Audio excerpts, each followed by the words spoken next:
Hey, I'm Dr. Meredith Rausch, and today I want to talk about the myth of perfection and why that shouldn't be our aim or our goal. We see a lot of folks today looking at images that have been filtered or retouched, or looking at folks who have spent years or decades practicing their craft, and we compare ourselves to those folks. And we think, gosh, I'm not even close, I should just give up. That idea of perfection, that someone's goal is to be flawless, is inconceivable. We are flawed human beings. That is part of our beauty. I want to talk a little bit about a story. I used to buy into the myth of perfectionism and thinking that perfectionism was exactly what I needed, that I always needed to appear to have it all together, totally impeccable, no mistakes ever. And what that did was it reduced my ability to admit fault.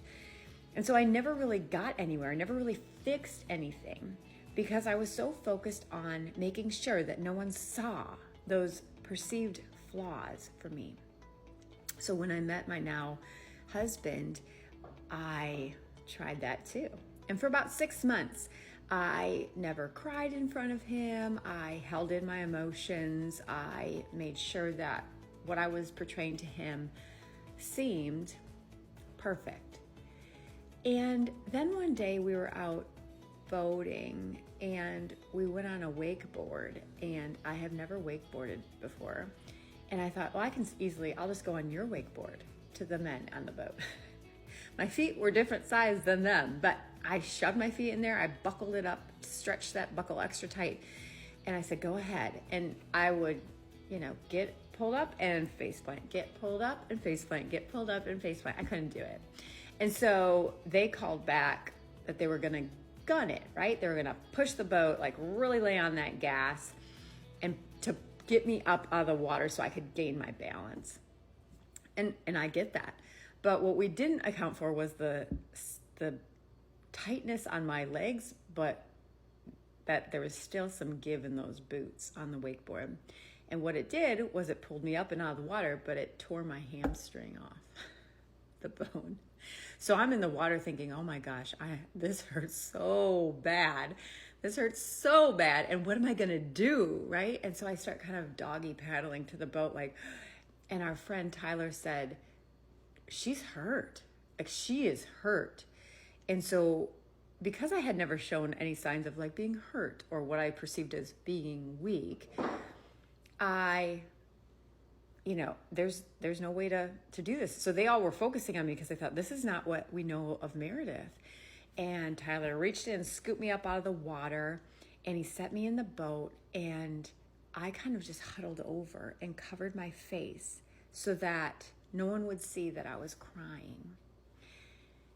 I never even thought, why would anyone care that I cried, right? I was definitely hurt. I was definitely in agony. And I remember Scott coming over, and he wrapped his arms around me and he kissed the top of my head. And I felt in that moment this deep, deep love. I knew that he loved me at that point, but this showed me, it was like my opportunity to show him where I needed help. We all need help. We all need support. That's why we connect, right? To help each other, to have these deep emotional moments with each other. And I thought, this one time when I showed less than perfect in my eyes, when I showed vulnerability, which I saw as weakness, that's what opened me up. That's what tore down those walls that I had established of perfection and allowed me to let him in, to support, to love, to connect, to take care of, and to more deeply connect. When we think about being